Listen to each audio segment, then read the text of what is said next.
திருச்சிற்றம்பலம்.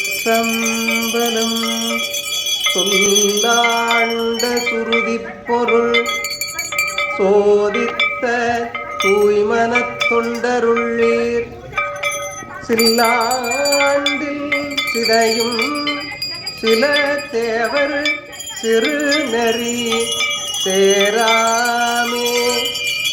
வில்லாண்ட கனகத்திரள் நேரு விடங்கன் விடைப்பாகன் பல்லாண்டு என்னும் பதம் கடந்தாலுக்கே பல்லாண்டு கூறுதுவே. திருப்பல்லாண்டு 9ஆம் திருமுறை.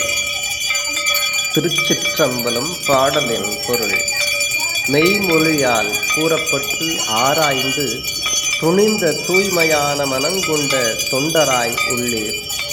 சில காலங்களில் அழிந்து ஒழிந்து போகும் திருமால், நான்முகன், இந்திரன் முதலான தேவர்களின் சிறு நெறிகளில் சேராமல் பார்க்குவியல் போன்று விளங்கும் மேருமலையை வில்லாக கொண்ட வீரமுடையானும் பல்லாண்டுகள் நின்று நிலைத்து இருக்கக்கூடியவன் என்ற சொல்லிற்கு உரியானை புகழ்ந்து பல்லாண்டு கூறுவோம். திருச்சிற்றம்பலம்.